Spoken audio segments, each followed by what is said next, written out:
Welcome to Cinema Chop Shop. Watch, chop, retrofit. Alright, so does anybody remember a thing called Taste magazine? Yes. It was a monthly, and one of the cool things about it was it would come with a CD, a sampler CD, a sampler each month. And so apparently I subscribed to this magazine. I don't remember that, but I ran across a couple of my old paste samplers. I've been listening to them in my DVD player in my car, and they're pretty cool, man. Some Skinny Love. Heard some Skinny Love on there.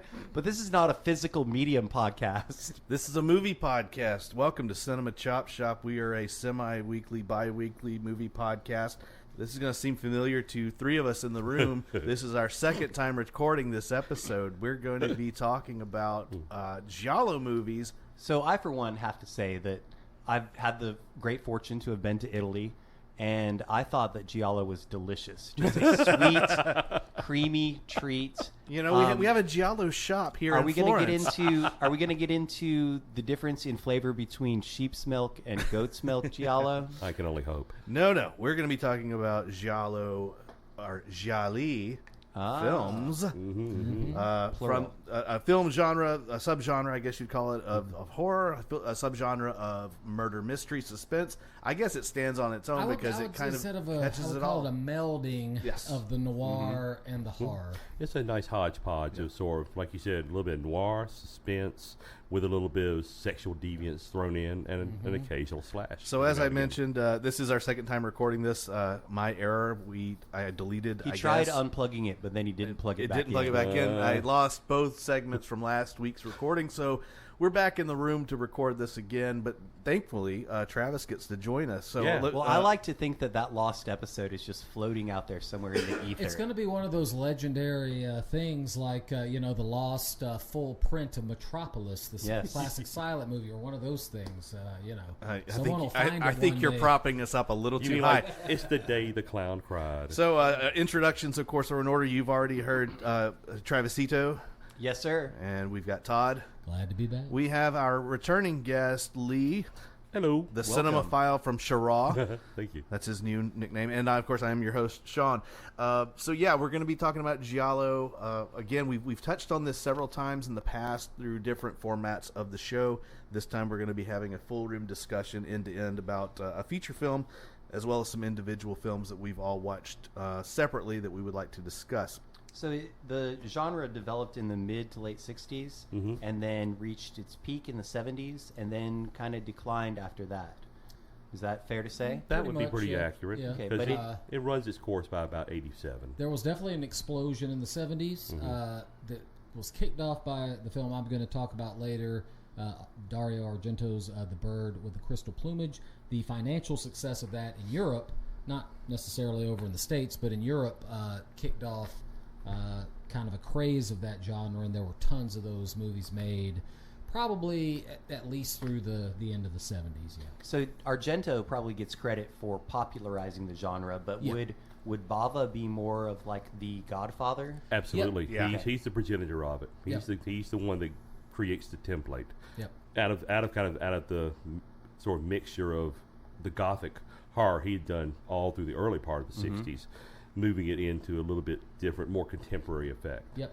So Bava kind of was that sort of middle ground between what horror used to be, at least in Europe, which was just kind of the Gothic, in the castle, universal horror type stuff, or Hammer horror in Europe, and then moving more into kind of a more modern sensibility, which I would say he was definitely influenced by the noir film, and so you kind of... He was definitely kind of a bridge. And throughout the episode, we'll talk about several of the thumbprints that identify film as Giallo as well. They become recurring themes throughout multiple thumbprints that movies. Are missing, though, because of Somebody's wearing my gloves. So, yes, there are several cliches that repeat themselves throughout these movies, but it's all in good fun, and that's the big thing about Giallo, to remember these are not works of perfection. No. They are meant to be enjoyed And entertaining. on levels that are prurient and salacious, and I think that as long as you go into it, if you're not familiar with the genre, go into it with that mindset, and you'll get a big kick out of a lot of these movies. Embrace your dark side. So we're going to kick things off by talking about the aforementioned Mario Bava. We're going to be discussing Blood and Black Lace from 1964. And guys, let's give a brief synopsis of this film. What's it all about? The main thing is it takes place at the Christian haute couture fashion house. Nice pronunciation. Thank you. And they, right off the bat, we see what appears to be a young model murdered, and it sets off a panic of deception and lies and deceit, Greed. drug use. It's like The Bold and the Beautiful. It is. If it were directed by Wes Craven or something. Yeah, It it is. plays out exactly like a soap opera from the opening credits with each of the individual actors standing left or right of Right. screen, and up through the initial setup where you establish this fashion house with all of its various characters, and they all seem to hate each other. do. Yep. There is definite contempt, and as a result, Cattiness. though, it catfishes. creates this great setup that you don't know who did what. Any of them could be the perpetrator. Exactly. Exactly. Right. It's kind of like the game Clue, where Or Agatha everybody's Christie. Or Cluedo, as they call it in England. Cluedo. I really like that. We didn't talk about that last week. It is the fashion house is the mansion in Clue. Yes. And it's almost like, so and so got killed with the firebrand But of course, in the conservatory. But of course, Clue was inspired by Agatha Christie, which I think is what you go back to, and then there were none, Exactly. Murder on the Orient Express, that kind of thing, where you go through all these red herring suspects until you get to the actual. Which Criminal. Ryan Johnson is having a field day with right now with his Knives Out. Knives Out, Glass Onion, all Sure. of those. Mm-hmm. I think that building on that soap opera kind of effect, the action in the film as well, the characters, the way that they're played, everyone is a caricature. These are not believable people necessarily. They are definitely either they're cads, they're really manipulative string pullers, or they're very much the snooty supermodel types. Yep. They're flamboyant to a fault. They often say very unbelievable things. Not very many of them are likable. No. Yes. No, And that's that plays They're again. beautiful, but they're not Yeah, likable. and that plays again into the whole idea of you don't know who did what. Every person is capable of being the murderer. in Speaking this of the case. murder, can we talk about that Sure. for a Yes, second? we can. I wrote down one word. Rorschach. Yes. This is the origin story of Rorschach. It's the mask just Right? without the movement. Yes. I see it, dude. No, I see it. Yes. The trench coat. Uh-huh. Well, and The that, hat. and that, of Yes. course, is one of our great motifs in Bravo, sir. Giallo. The black overcoat, the black hat, the gloves, and then, of course, in this particular movie, and it works to great effect, this faceless villain. Again, because it could be any one of them, Yep. it really definitely plays into that tremendously. Of course, you also have the sleuth, the detective, Which the is a police trope force. in these movies. Yes, The very- inspector. And Well, and most of the time, the inspector is incompetent. Although there are exceptions, and I think in this one, those not. I mean, they kind of drop the ball a lot in this movie. Let's just say. I did want to brag about one of the things we discussed last week, and I'll be brief about it, is that if you get a chance to watch this film, watch it in Italian Okay. and watch it in American. In the English dialogue, because the dialogue tracks are monumentally different, and the police officer, the lead police officer, seems like quite a incompetent buffoon in the American track, but he is on target. I guess Well, we- Italian. and even in the American version, so on Criterion Channel, their version is the English language track. But the Gotcha. their subtitles. subtitles are horrendous, the worst Yeah. that I've ever seen. So those subtitles are most likely the translation of the original Italian dialect. That's what I'm assuming. Yes, I couldn't agree because more. it seems like a paraphrase. Yes. In most cases. We should back up just a little bit and kind of discuss the plot just a little. Sure. I've got the cookie cutter plot. Hit it. Do it. Isabella, a young model, is murdered by a mysterious masked figure at a boarding house. It's not a boarding house; it's a fashion house run by Max Morion and his lover, Countess Christina Cuomo. When Isabella's boyfriend is suspected of the killing, her diary, which apparently has some incriminating evidence linking her to the killer, disappears. The masked killer begins killing off all the models in and around the house to find the diary. I thought it was great when the inspector finally figures out the connection to the fashion house. He figures the killer must be a sex fiend. Yes. And so he goes ahead and arrests all of the males associated with this place. Yes. Right. Granted, we know now that a lot of those dudes working at the Italian fashion house are probably not as straight as an arrow. No. Nope. They may be sex fiends, but Yep. The sex fiend angle is a Giallo thing as well. Sometimes it's actually accurate, and sometimes it, in this case, it turned out to be a red herring. Right? It's its own red herring within it. And we're going to go ahead and throw out the spoiler warning because we're going to be talking about these films as if you've watched them. So if you don't, you can't talk about them without that. If you don't want the spoilers, then please watch these and then come back to us. But you mentioned the diary. That's another one of these soap opera elements because when that diary hit the table, all the eyes were on it, and that dun dun dun. I felt like we were watching Dark Shadows. Yes. It was very just much like so. You mentioned the inspector arresting all the men, or at least bringing them in for the lineup. Right. That's one of my favorite scenes in the movie because all of these guys in this police lineup, like, ill-equipped to be in a police lineup. Right. They just didn't look like... And that one guy's just whining like a little bitch. I know. Come on. So, yeah, that was a humorous scene because of the suspicion that was cast upon them. And there were certain ones that did wilt under the pressure of being questioned. Well, and then there's that, we talked about this last week, but one of the interesting plot points is these criminals, some of them are innocent and yet not smart because there's the one trio of people who invent this stupid, alibi. They're all innocent. There's also innocent. There's also things that would tend to make the viewer believe that somebody is, if not guilty, then not trustworthy. Like the dresser guy, Marco. He's always popping pills. Right. But you find out later it's because he has epilepsy, and that was his medication for his seizures. Exactly. And then the boyfriend, Scala, he's a cokehead. In the very opening scene, he's trying to score. Yep. And it really seemed more like a heroin addiction than a cocaine addiction, at least in my observation.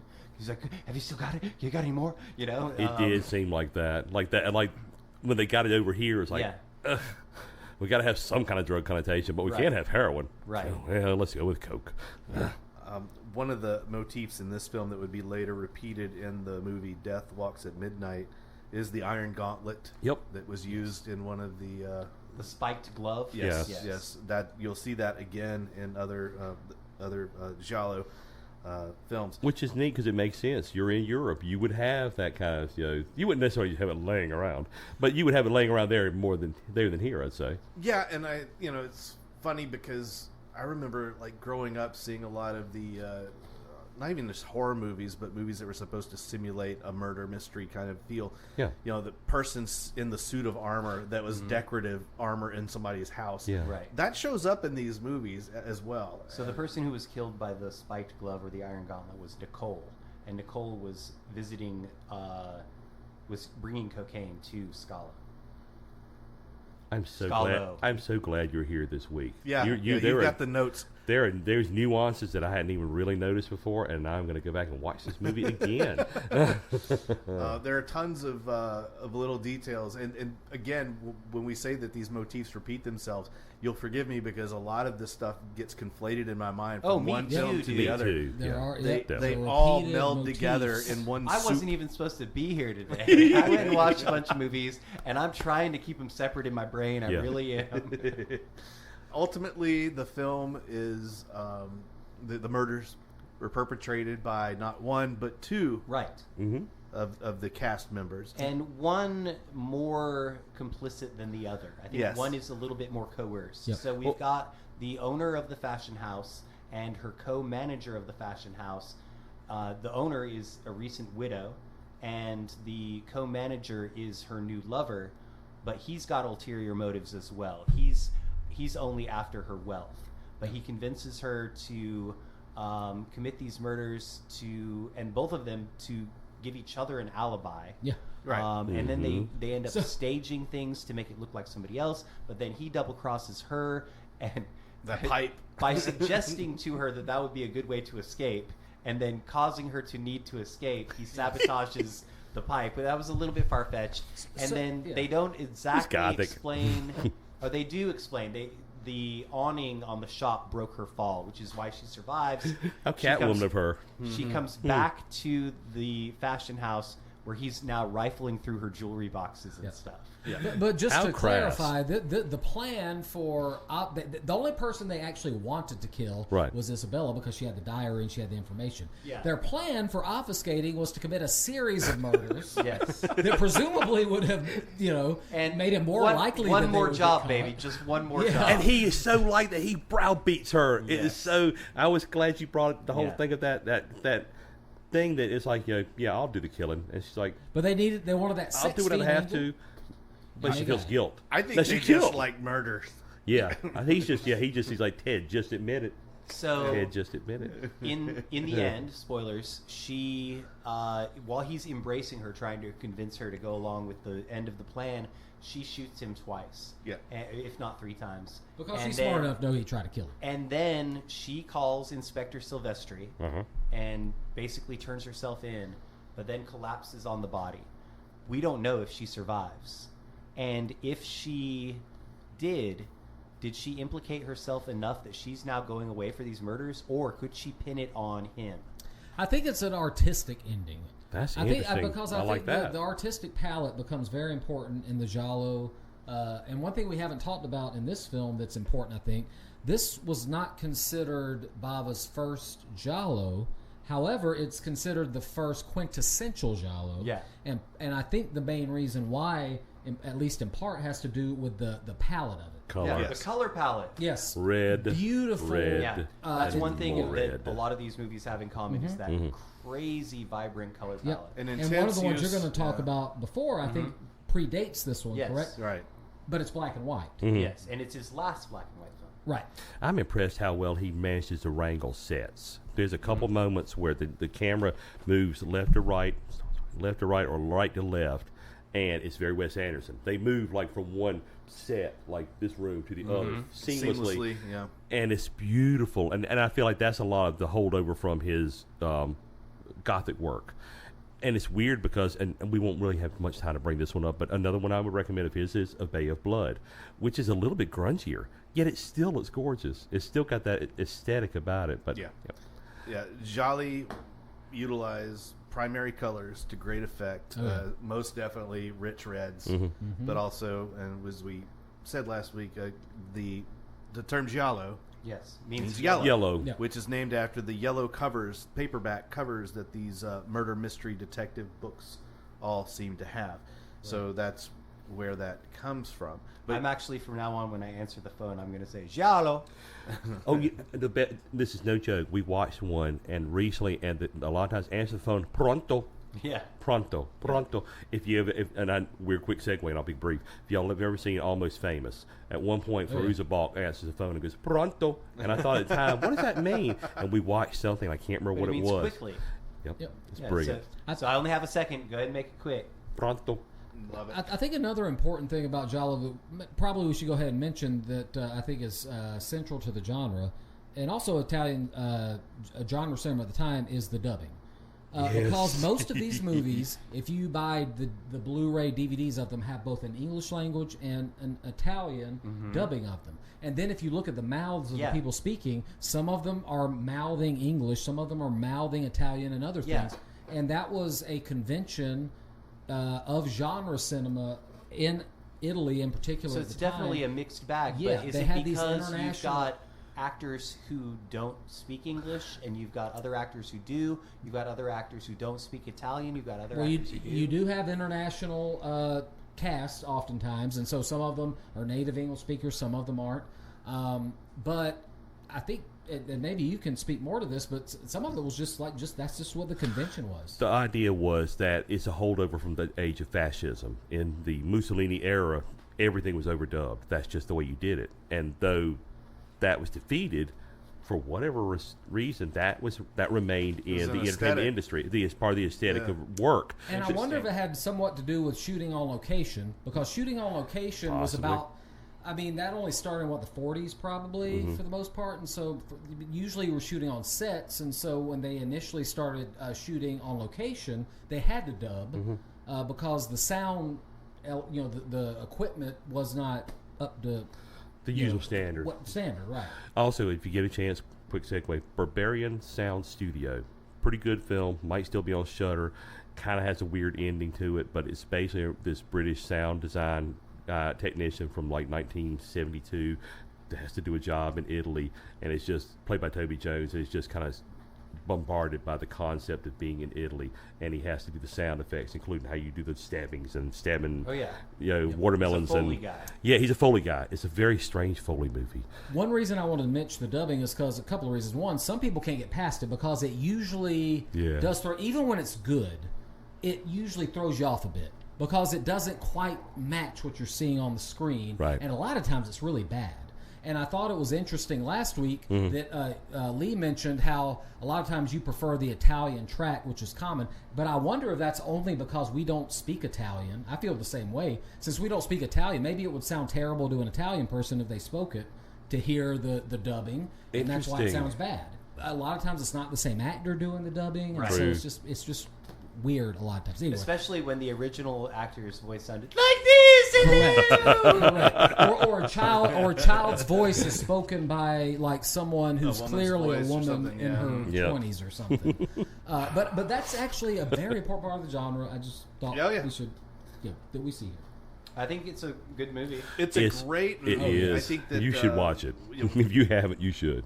As you said, it's kind of the quintessential Giallo. It is a great starting point. And you get to see, jump in. And you get to see a director in his prime. You truly do, Bob. 100%. And as an American audience, if you've ever watched a soap opera, I think that you'll buy into the plot right away. It's very easy to ease yourself into this. And I think one thing you mentioned, but I just want to mention at my closing thing on is the opening credits. The opening credits are delightful. Yeah. You literally get to see every actor posed and costumed as their character. As their name comes up and it moves on to another one, and it's just the most gloriously perfect opening. It's just you don't know who these actors are, but it doesn't matter. You get it. You can see who they are. You should know. You feel like you should know, and you kind of you feel comfortable with them. Like, okay, I can see what we're up against. I got it. So that's our foray into Giallo, and with that, we're going to take a break, and we're going to come back and talk about our individual films. But not before we say, let's all go to the lobby. Let's all go to the lobby. Let's all go to the lobby and get ourselves some gelato. Sure, why not? Sounds good. Some Italian ice. Yum, yum. It's time for a tasty and refreshing snack. We promise to satisfy your hunger, your thirst, your sweet tooth. So visit our refreshment center now. Let's go! And we are back. Who's back? We all peed in the yard. I did. I did too. Although somebody had peed in my spot before I got there. It's my spot when you're not here. Nope, I guess. not cool, dude. When we come back from break, what do we like to do, Travis? It's a beer check-in. Apparently, it was my day to supply beers because everybody's drinking Sierra Nevada's Oktoberfest. It's so good. It is good. It's Thanks, really Shawn. good. That's a suitcase from Costco. Nice. But I have a special beer that I picked up, and I thought of Travis when I saw it because it's called Extra. Thanks, man. And it's from Burial Brewing out of Asheville, North Carolina. Read all about it. It's their dry hopped American Pilsner. Extra. So it's 5%, which is Extra good and texture. low. Nice. So a good Pilsner, easy drinking. Ooh, that's nice. Ooh, That very is nice, I though. like it. Very tasty, very smooth. I like it a lot. I shouldn't got a give good Pilsner head on such it. a hard time. It's pretty good. Not going to complain about that. No. Diving back in, everyone's going to be talking about an individual film that they watched and want to report on. So we're going to do it round robin style, and we're going to start with Lee. Lee, what movie did you watch? I have chosen Sergio Martino's Torso. Torso is a lovely tale of a group of friends who are living in Perugia, Italy, going to college, and unfortunately there appears to be a mad sex-based stalker moving around, killing college girls. A sex fiend. Another motif we see. Wonderful film, directed by Sergio Martino, released in 1973. It's a Giallo, all by the books, but it's kind of a proto-slasher because there's a lot of conventions in it that deal with slasher-type killings. Yes, sir. Couldn't you say that Giallo itself is a precursor to the American slasher film? It is, absolutely, without a doubt. The whole thing is sort of more from a lot of gaslighting to a little bit more of a slasher affectation. And they get increasingly more violent. They do. But Torso is a wonderful film where you get a lot of great characters that are introduced throughout it. It's a very Joe Bob Briggs kind of movie. It's a very blood, breast, and beast kind of movie. It's a Final Girl movie. It was a extremely wonderful Final Girl movie. And matter of fact, we will be talking about the Bird with the Crystal Plumage in a second, and the main actress in that film is also the lead actress essentially in this film, and she gets a meteor role in Torso. She gets a much meteor, and that's the character of Jane, played by Susie Kendall, who at the time was Mrs. Dudley Moore. But it's a great film. I do the same thing I did last week. Is a big fan of this movie. Yes. He is, and it's a fun movie because it's. Shawn, you actually did a better description of it one point last week than I felt like I did. What did I say? I can't remember, well, but it's I loved the cat and mouse. I love it because it is a cat and mouse movie. It is a cabin in the woods, essentially, a movie at the end. You end up in a house and everyone's trapped in there. And true to slasher form, you get plenty of gratuitous nudity. You do. You get a little bit of lesbian. Yeah, you get a little bit of lesbian overtones. You also have your shadowy, dark figure, unknown assailant with multiple red herrings. I think you get likable characters. I really do like the girls. They're all cool. I like the Professor Franz that you meet at the beginning of it. And as we discussed before, watch it in Italian if you get a chance. I like the Doctor. Speaking of the like red him. herrings too, there's always a real creepy red herring who's stuttering around. They seem like they might be mentally ill. The or simpleton, something. yeah. The simpleton. The shopkeep. People red herrings. But the shopkeep, I the know guy you're red talking herrings about. from a pup named Scooby Doo, by the way, where there was literally a character named Red Herring with red hair. But anyway. But you're right, and I'd love to say that the actor you're talking about also pops up another good one called Autopsy, Ray Lovelock, just moving along. But I did want to make this comment because I thought about this on the way up, and I'll be very quick. I highly recommend as a double feature watching Torso and Bob Clark's Black Christmas because they both deal with, they're both proto-slashers. They're both from 1973. They both deal with college girls being stalked and killed by a sex maniac. Well, maybe not a sex maniac, so to speak, but a maniac nonetheless. Mm-hmm. And they just have a nice, you essentially start at sunny Italy, and then you get the closed, dark, sort of notions of, New England. Correct me if I'm wrong. Does Black Christmas also have John Saxon? It does. Who is in the film I'm going to talk about? Yep. And in a lot of Italian genre films. We give praise to John Saxon. Yes, we do. What I like about this one, though, is that they're at a college when all this shit goes down, and they leave to go to this remote cottage, townhouse on top of a mountain, very remote. It's Daniela's uncle's villa. It is Daniela's chalet. So to be... And those scenes are really cool because you see shots from the bottom where the town is located up to the top of the So they go there presumably for safety, and of course, cabin in the woods style, your isolation, of course, is your undoing. And the only thing that was there to possibly save them was the milk boy. Yes, who was such a sweet character. He's the best little side character. Well, he wasn't an angel because he was totally turned on by he was a perv. He was using that milk to make delicious Giallo. That's right. This type of character shows up, and not just in Giallo. Like it really reminds me of the Spit or I Spit on Your Grave character. Have you ever seen that movie? There's the guy that.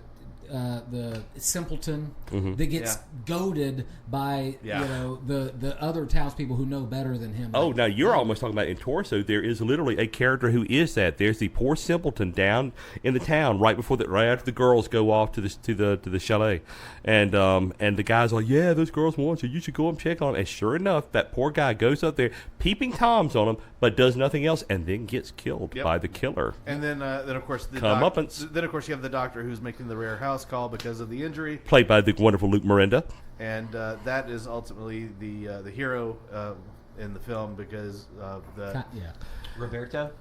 Roberto. Because so good. Yeah, because our main actress, of course, is hampered with her injury and is ultimately sidelined and bottlenecked with the killer in the cottage. So. It's a good movie. There's a little psycho thing here that occurred to me when I rewatched it because the actress who is at the center of the film for most of it, Danny, she ends up getting killed. I know, Tina Amont. And then the actress who ends up being at the end is a completely Yeah. You're right, because you are led to believe in the beginning of the film that Danny is the main character, Right. because Right. Stefano keeps chasing after her, and you think he's the killer. He's the red herring Yeah, killer. because our final girl Stefano. arrives late at the villa. Yep. Because she had other shit that was Yep. kind of keeping her from Well, being she was there. flirting with the professor, with Franz. Right on. Yeah, another interesting thing about that too is when the slaughter that happens in the house, we don't see it. We don't. It's all off screen, but we still have the implications. We see Yeah. he's holding a hacksaw. We see what he's holding, and we see the blood, and they're like, sorry, And y'all can't see that, but yeah. That seems to be recurring in these, is that you're not necessarily witnessing the actual murders, Mhm. but the implication, as you say, is Yep. very, very much pungent in the scene. And it seems like a choice artistically, but also probably a censorship issue. But I highly do. It is a great film. It's a great fun film. It's an easy Giallo to get into because it's not dumb, but it's not a major think piece. It really is what it is, kind of a Yeah. slasher. I agree with you 100% because it's not a deep thinker. No. It is, and it has all the DNA of a typical slasher, final girl kind of movie. It does. But every note hits perfectly. It's got a lot of gratuitous things that you'll enjoy as an audience member if you don't take it too serious.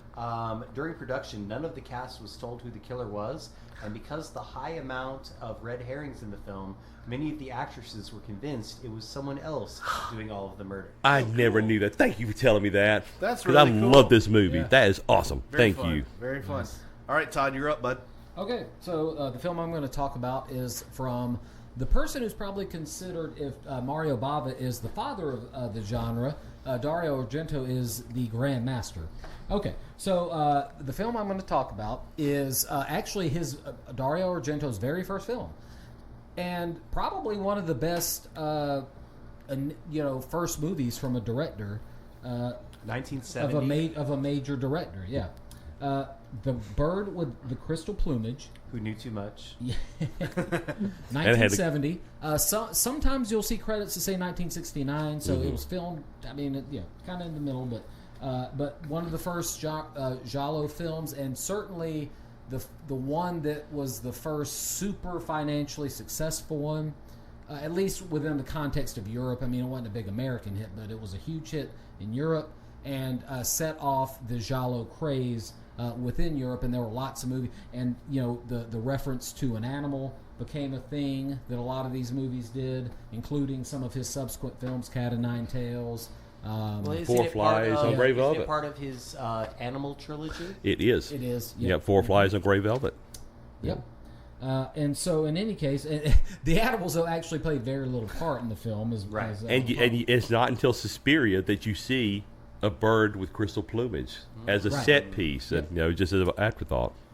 Okay, so the premise of this film is one of the common elements of Giallo is that the person who investigates the film is usually not a police officer but a bystander. Citizen detective. Indeed. So in this film we have Sam, who is played by Tony Musconti, who apparently was a big asshole. If you hear Argento talk about this film, that was a terrible experience. Musconte, when you see interviews with him, is miffed that Argento thought that about him. Yeah. But anyway, But he's a writer. He's a writer who has writer's yes. block. He's a writer who has writer's block. He's impotent, as it were.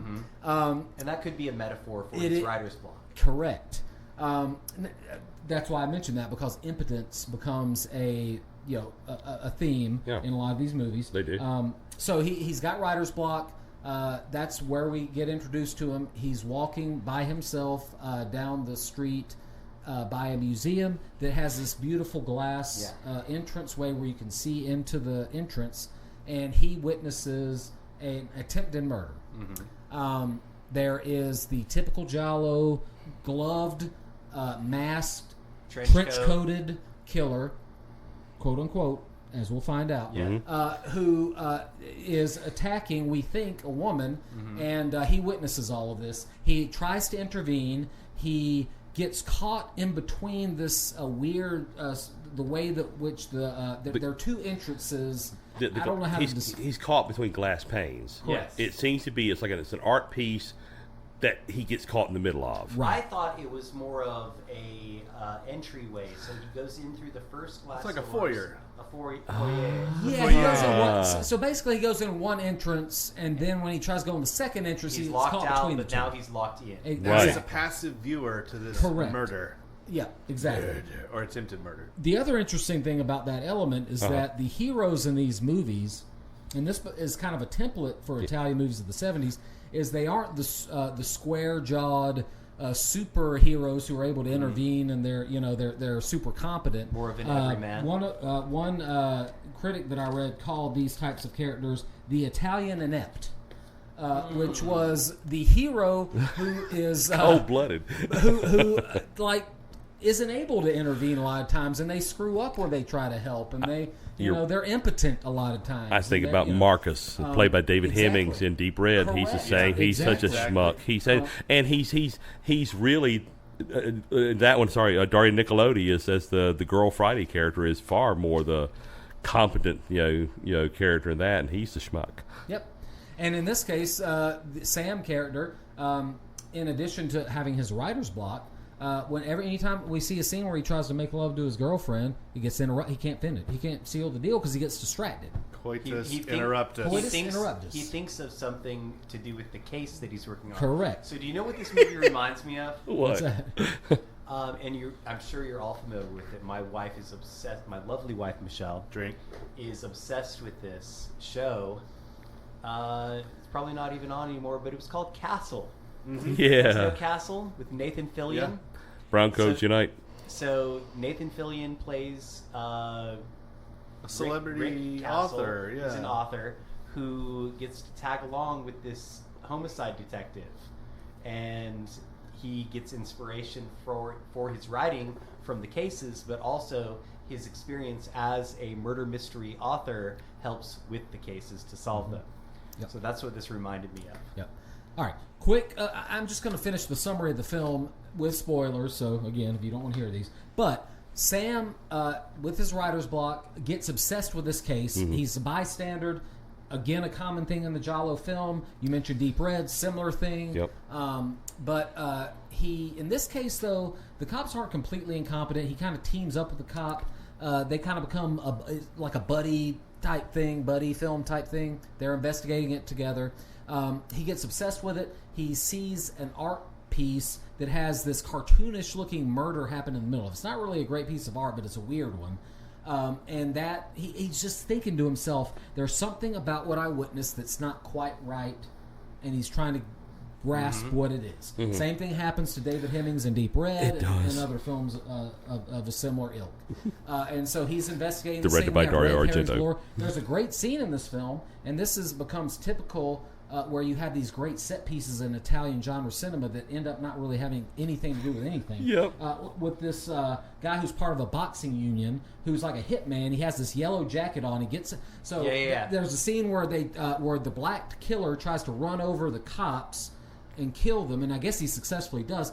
But then this guy gets out of the passenger side, who I guess we're supposed to think he's a hitman or something. Yeah. But there's this long scene where he chases him around with a gun through the streets of Italy. It's a great scene. And then he blends in with this group that we find out is a boxing union. The union. And I love how the union organizer is trying to get them to get on topic, but they all just want to drink beer and talk shit. And it's funny too, it's a boxing. They're all former boxers. It's like and this. Do you guys need a union for real? Yeah, I know. It's very strange. And then this guy ends up getting killed, but it doesn't really seem to have anything to do with anything. The only justification is that it seems like maybe the masked killer hired him as a hitman. I don't know. Anyway, he doesn't turn out to be the killer. We see him killed. He goes to visit this artwork he sees. He goes to visit the artist, who is really weird, and then in very timely fashion, this artist eats cats. Yeah, that character pets. was one of my favorite characters I in know. this movie. I forgot about that from last week. I mean, he eats cats, and he's not part of the Haitian community, by the way. He's German. But The Germans, Tommy.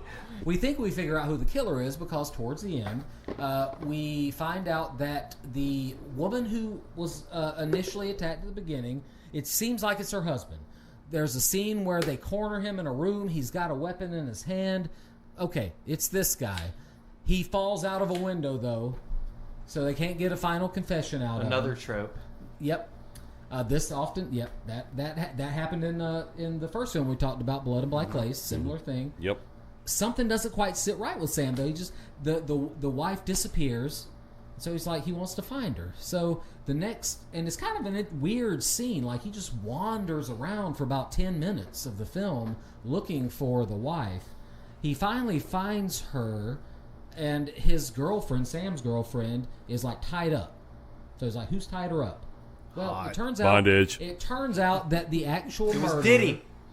is Diddy did it. Oh, nice don't try, make Diddy. it ugly. No, it's the woman who supposedly got attacked at the beginning of the movie is the actual killer. And serial killer. Her Dun, dun, husband dun, dun. knew this, and apparently he maybe did commit one or two of the murders, but only he was just in love with his wife. I only did it for you, baby. Yep. Yeah. And she's really unhinged, laughing and stuff. It's really cool. That is a nutty laugh. This is one place where the dubbing works because I loved the juxtaposition. It's clearly not the actress doing the laughing, and it really works. In that And I got case. like him. He's like, "What's Yeah. wrong? Why are you doing this? No, What are you you're doing?" Insane.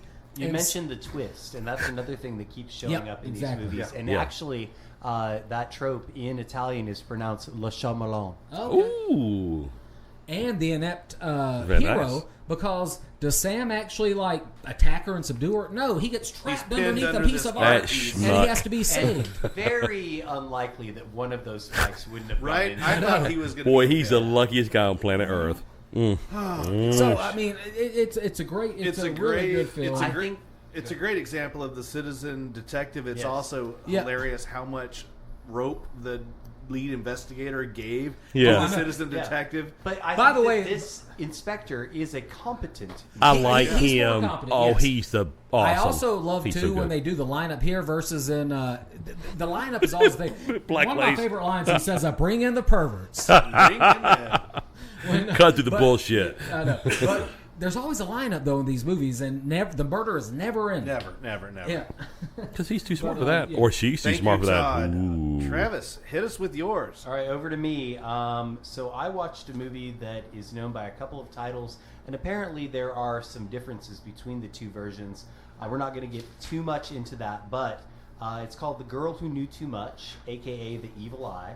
It's also directed by Mario Bava, and this was in 1963, so it predates the earlier Bava film that we mentioned, or that we spoke about. This is our first Giallo. Yeah, well, a seminal Giallo.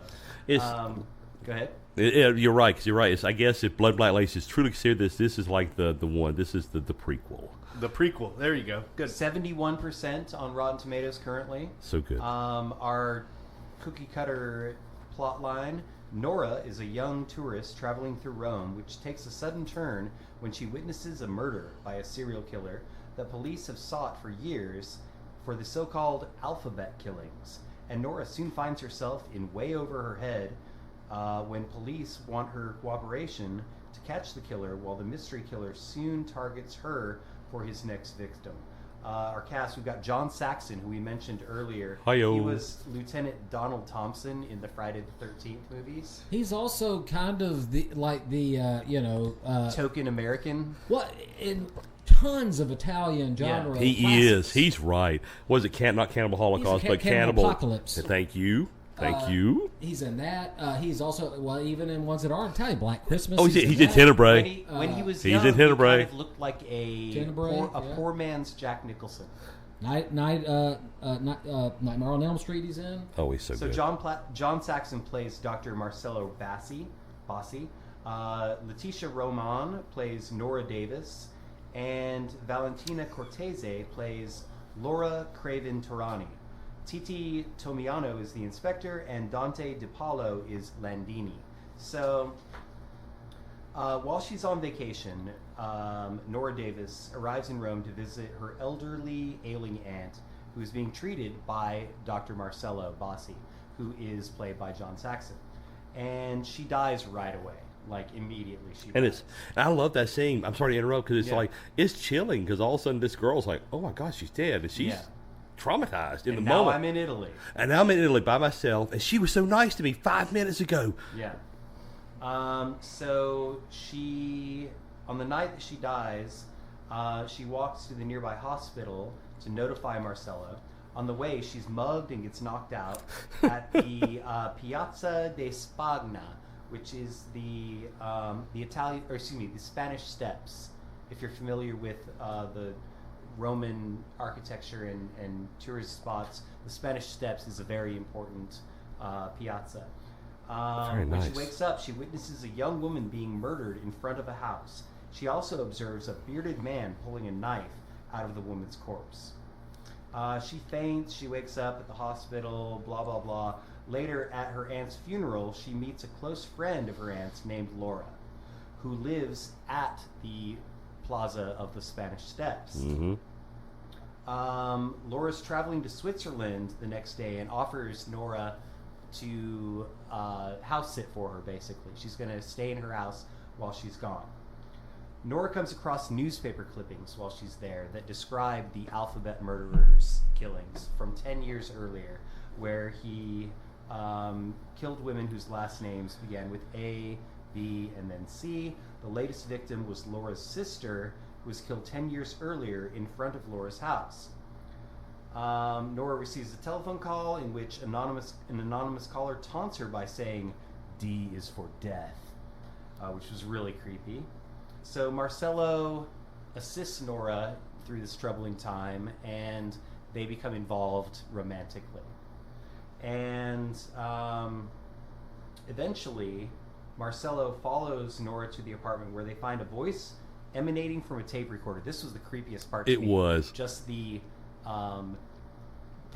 driverless tape recorder, like a car going down the road with no driver, emanating from a tape recorder, telling Nora to be cautious since her last name begins with D. Then they discover the apartment is leased by an investigative reporter named Landini. And Landini is, even though he's low billed in the credits, he's a pretty crucial character to this movie. He is, and he's a great character, too.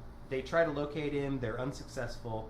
Returning to Craven House, Nora and Marcello find Landini, who has been told that they were inquiring about him. Landini has been secretly following them since he spotted Nora at the square. He explains that 10 years ago he collaborated with the police in the investigation of the alphabet murders, and he wrote a series of articles that led to the arrest of this mentally ill person named Straccianevi. Landini, Straccianevi denied his involvement. Landini became obsessed with proving his innocence, which eventually cost him his job. Later, Nora visits Landini's apartment the next day, finding clues that lead her to believe that he is the killer, including the tape recorder, a confession note, and a photo of herself labeled as the possible fourth victim. Obviously, all of those things are planted.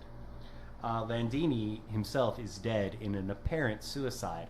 So Laura now returns to Rome after her trip, and Nora reads the newspapers that a young woman's body has been found, possibly the woman she saw murdered in front of the Spanish Steps. At the morgue, she positively identifies the body, and the victim is revealed to be Straccianevi's daughter. Dun, dun, Alone dun. in the house that night, Nora notices the study door is ajar. On entering, she sees a man rising from his chair, and she recognizes that it's the bearded man from the murder that she witnessed, who was pulling the knife out of the corpse. But he falls over, and he's got a knife in his back.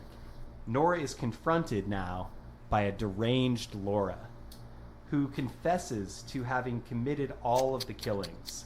She stabbed that man just now, who happens to be her husband, because he wanted to put her in a mental institution because she's a crazy killer. When she saw what she thought was him murdering the woman in front of the Spanish Steps, that was actually him disposing of a body for Laura. Laura reveals that she murdered her own sister in order to claim their father's inheritance, and she prepares to shoot Nora, but is shot dead by her dying husband. Nora is happily reunited with Marcello, and they soon plan to wed. That's another thing that pops up in these movies, is the completely disconnected happy ending. So that's my cursory summary of The Girl Who Knew Too Much About the Evil Eye. It should be said that all the films that we were talking about today can be found in the Criterion Collections, Criterion Channel's curated Giallo collection that's available this month. This was the last movie that I watched out of all of them. I watched them all. This, Really? Yeah, in the Nice. last 2 weeks. And it's so funny how this warps your brain, because this being the earliest, I was like, where's her tits? Yeah, yeah. There's no nudity in this one being There's early some as actually- implied like side boob stuff. Yeah. But it's, Trust me, I it's noticed. subtle. The subtle. extremity of the Subtle. genre gradually increases, and that's He's something right. that you noticed in The Bird with Crystal Plumage as Yeah. well. There's no nudity in that movie. Nope. Yep. There's no explicit violence. Nope. But by the end of the 70s, I think that's where yes. you get explicit. Sean nudity. Sean Oh, knows man. that whenever I start to zone out during the podcast, he just has to mention titties.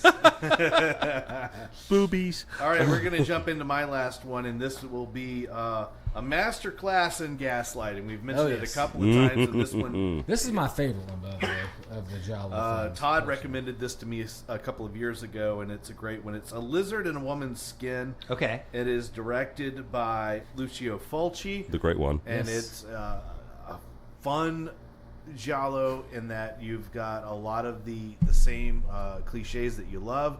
You have lesbian overtones. You've got plenty of nudity. You've got Is there an Psych- inspector? there is an inspector. You've got misdirection with regard Sexual to who the killer perversion. is. Sexual, psychedelic swing in London. You Damn also, yep, and Trench coats? And to its time, you have hippies. LSD. So you've got a lot of cool things that you would expect in Giallo films, and it's a ton of fun. Did I mention what year it came out? It is 71. 71, yes. So it's right in step there.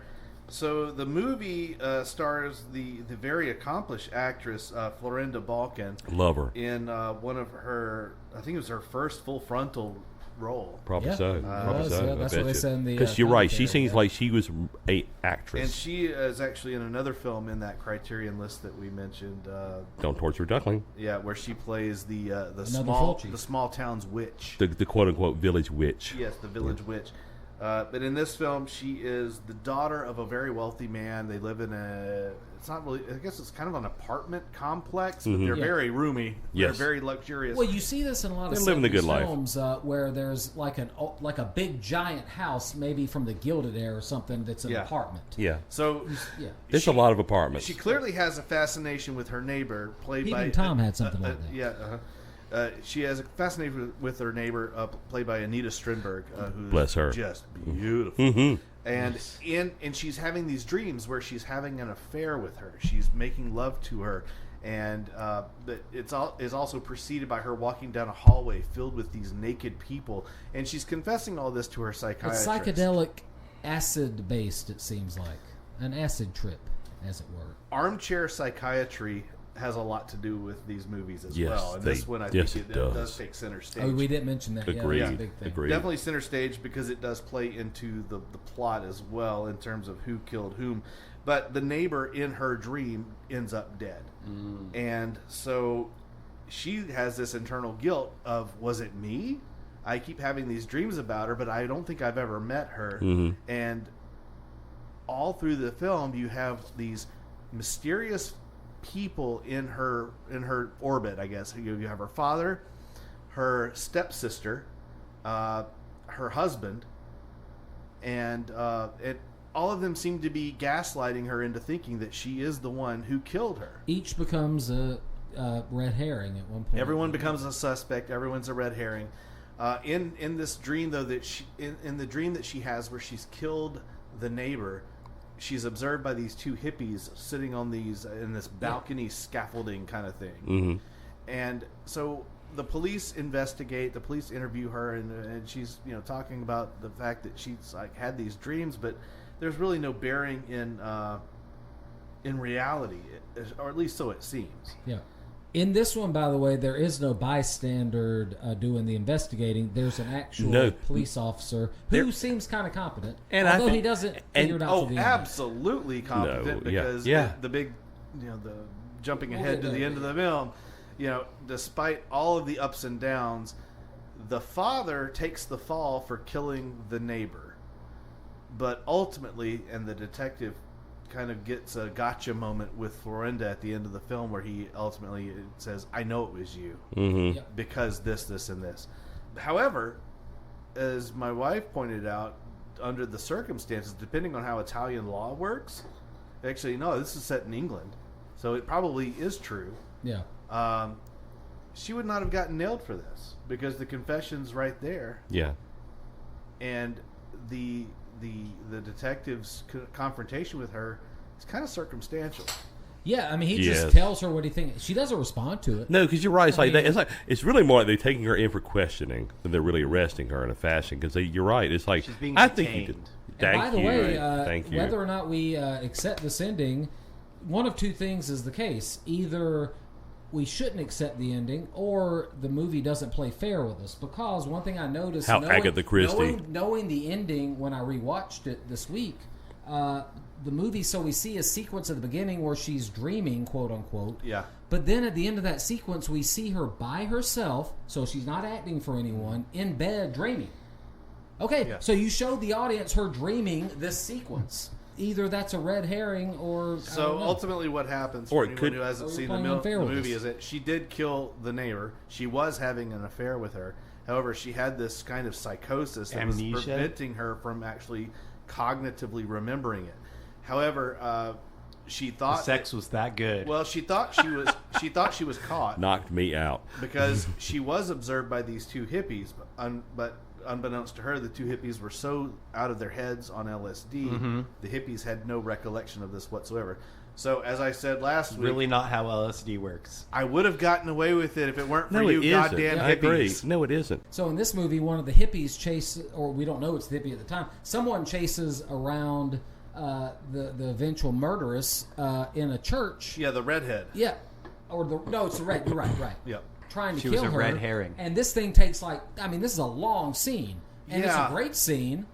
But it's a really interesting, well artistically designed scene, And I but it feel ends like- up not really having Because anything to yeah, do with up anything. until that point, you think that he is the killer and Yeah. he's trying to take her out. And it doesn't too. even make sense. Why the hippie try to do this? Yeah, why did he do it? That doesn't make Drugs. any sense. I do want to mention though that Florinda Balkan does get the Academy Award for Carmen Sandiego cosplay in this Nice. movie. She Her trench does. coat. Oh man, she looks She just is fucking so- like her. It's hilarious. Where in the Speaking world? of which, so the special effects guy in this movie is a guy named Carlo Rambaldi. Oh my God! Really? Yes. No shit. So he Oh won my God. Oscars for E.T. and Yep. Alien. Yep. And was one of the special effects guy in this film. So I'm amazed there's not an eye gouge move in this movie. It's a Fulci film. You usually get those. There's a Fulci touch. Another one that doesn't make any sense is the dog scene where she wanders into a room and there are dogs eviscerated, cut open, scientifically, and their hearts are beating. And it's like, what the hell is this? It's not really explained. weird. It's She's so she's odd. in like a hospital Yep. thing, and she takes a wrong turn, and Yeah. they're like, "Oh, you're not supposed to be in here." By the way, the scene Weird. was so realistically Fulci rendered just that loves the gore. producers were actually put on trial for this. Yes, they had to prove that no animals were harmed. Oh, that's the same kind of thinking. They The guy use like coyote was it pulp pets. Rodrigo Deodato who did the Cannibal Holocaust, where it's like they drug him into court because like you killed people. Like no, I didn't. I just got really good Of special course, effects the guys. Leave me precedent alone. Of the let sleeping dogs lie defense. Yes, perfect. So yeah, it's a great film. As I mentioned when we recorded last week, I've watched this one 3 times, and I think that my recollection gets conflated with other movies. Yeah. I didn't remember that Florinda Balkan was ultimately the killer. Yeah. So I didn't either. it when was I a initially revelation watched to it. me It was a when I favorite saw one, it again. I know that Oh, all of shit, these she did dollars it. Are swimming around in my brain right It's very telling of the genre, though. That It is. even because that movie is one of my favorites, and even as I was rewatching it after maybe 5 years, I was like, I don't remember what happened. The endings almost don't matter. It's Yeah. going to be some twist, whatever. Yeah. Who cares? It's That's just not it's the just point. a matter of keeping track of which ones go with which movie. Yeah. So, folks, if you haven't watched any of these, I recommend you watch them. They're worthwhile. It's a lot of fun to jump down the rabbit hole of Take Giallo. a trip down the Giallo brick road. Giallo Brick Road, It's yes! Giallo Brick Road. That might be the That's title of right. the episode. That's right. Yes.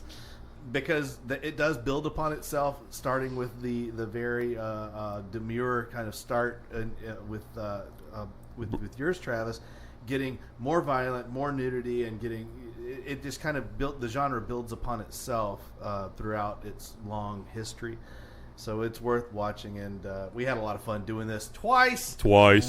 I only did it once, and it was great. Good for you, Travis. As a teacher, it didn't bother me repeating myself again. And I had to ask, can we do this again? We can do it again, and before we go into our close, I want to take a moment for plugs. Anybody have anything that they want to plug? I'd like to. Go for it. I do I have some friends. We're on Twitter. Some call it X, but we call it Twitter. But we do a watch along, and it's called Gang Does Giallo. Easy way to find us, hashtag Gang Does Giallo. Tuesday nights, we start at 9 o'clock. We just pick something you may have already seen it, you may not have seen it. If nothing else, it's usually fun. And we'll just riff along with it and chit-chat. If you're free on Friday nights, I have another watch-along group to hang out with. It's called FFB Movie Night. If you get a chance. Fuck Facebook. Oh, I like that. I like to tell the gang that. They'll like that. But it's another fun one. Same thing, 9 o'clock on Friday nights. Last night we watched the Marx Brothers, of all things. We watched A Night at the Opera. It started out as a horror watch-along, but occasionally we will switch up. We'll surprise you. So please, if anybody of y'all would love to come along, again, we're on Twitter, fuck Facebook. I like that. And Lee, we appreciate you making the long drive from Sherrod to join us. Absolutely, my man. pleasure. Twice he's made this drive. Really nice to meet you, sir. It's really nice to meet Travis you too was as convinced well. that you did not exist. Yeah. I get that. But no, anytime. Any Thank other you. plugs? I do. I have one. Right Answers with Wrong Travis. It's a trivia contest. We recently made a Facebook group called Right Answers with Wrong Travis Trivia. And that's at Seminar Brewing. It's Florence. at Seminar Brewing currently. Which is And, awesome. South Carolina. Awesome. But the idea behind making it a Facebook group and making it its own brand is that it could be portable. Okay. I like it. Also, there is no trivia this week at Seminar because of renovations, massive renovations. Good deal. Big I things. do have a recommend. Yes. Go for it. I think a very underrated filmmaker right now is Jeremy Saulner. Oh, yeah. Who did, Rebel Ridge. Yes, he did Blue Ruin, which is a Green great Room, movie. He did and Blue Great Ruin? movie. Yes, Oh, he did my Blue Green God. Room, Blue Ruin, and Murder Party. And, yes, I haven't actually seen Murder Murder Party. Party's That's on my fucking Murder list. Party's good.